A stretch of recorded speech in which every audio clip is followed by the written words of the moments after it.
Queens travels to Harrogate, Tennessee to take on Lincoln Memorial on Wednesday night in the quarterfinals of the South Atlantic Conference postseason tournament.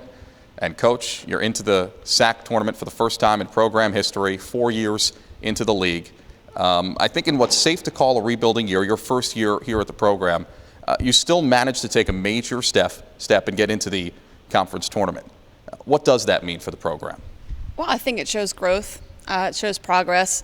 Our girls have worked hard all year, and to be able to get to the point, we've talked a lot about being the first, and our seniors wanted to get into the conference tournament. So for them to be able to do that, really proud that they were able to kind of go out-ish on that note. There's still another game to be played, but a new season starts. So excited for them and the growth that we've shown over the last season.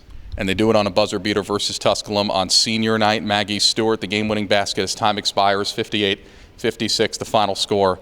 Let's walk through the end of that play, the end of that game a little bit. 12 seconds left on the clock. Mikkel hits 2 free throws, gives you a 3-point lead. They go down and hit a 3. Defensively, what's the strategy there? Did you want to foul right when they tie the game up? Oh, of course you want to foul. Before they got that 3 off, they got the ball down the court so quickly we didn't have an opportunity to do that. They just kind of ran into a little flat ball screen. Actually, Maggie got out and contested it pretty well, but we didn't have a chance to foul. We didn't have a great ball pressure, knocked us back on our heels a little bit, and Pedersen hit a big shot. So then it's tied at 56. You call a timeout. 6.6 seconds left on the clock. Ball goes down low to Maggie. Maggie hits the shot at the buzzer to win it. Did it play out as it was drawn up in the huddle? Absolutely not. Absolutely not. We got sideline out of bounds, and those are kind of situations that we work on a lot. Have a couple different looks that we like out of it, but they've been playing against that 1-3-1. We called a timeout. They went back to the 1-3-1. We talked about all night about getting the ball into the high post against that 1-3-1. Ball got reversed. Obviously, we didn't want to inbound it and then chuck it to the corner. Not ideal there, but we did get the ball into the high post, and Sarah Jansen made a great read, found the open person, and Maggie did what Maggie does, and we like to say mush 'em Maggie. So she got the ball down there in the block and finished it. We saw the celebration on the court. Explain the celebration in the locker room. Oh, I think they got a chance to check the scores before we did. As much as they have their phones, they got on there.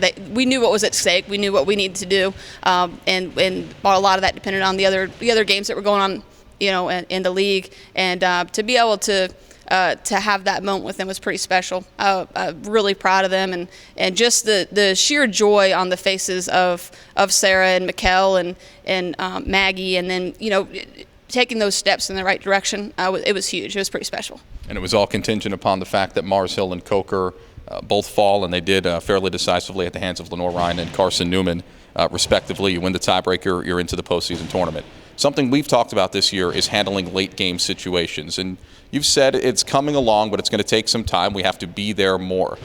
After that performance on this court right behind us the other night, how do you feel about the handling of the late-game pressure-packed situation? I think it's in the game situations, it's kind of one of those things where you have to be in. I think that what Maggie's been able to do since the middle of December, you have somebody that you can kind of go to. And with Mindy kind of coming in and out of the lineup, it's been difficult. But then you have some different pieces. But at the end of the game, players have to make plays. It doesn't really matter. I mean, you can get overloads that you want, but at the end of the game, you have to have players that can make plays. And Sarah Jansen making that pass through 3 people was huge, and then Maggie being able to finish it off. So not only do you have to be in those situations, but you have to have players that can make plays, and they stepped up big. All right, Lincoln Memorial here on Wednesday night. 2 very different results versus them this year. First time around, I almost pulled off an upset of a then unbeaten LMU team here at their place, a more lopsided defeat. How do you make it more like the first time around as you make the trip back to Harrogate, where you just were a couple weeks ago? Yeah, and it's one of those situations where we're trying to tell our girls that it's a new season. Everybody's 0-0, and we have a chance right here. Not only we made history getting into the tournament, but why can't we go and beat them? Why can't we talked about, let's win a game and plan a trip down and go down to Greenville, South Carolina. So it's just one of those things where you get excited about. Upsets happen all the time across the country, and that's why you play the game. That's why it was huge for us just to get the opportunity to make the conference tournament and have another shot at it. That's why you play the game. Well, Queens and Lincoln Memorial on Wednesday night from Tex Turner Arena in Harrogate, Tennessee. Coach, congratulations on the program history. Best of luck on Wednesday. I appreciate it. Thanks, Phil.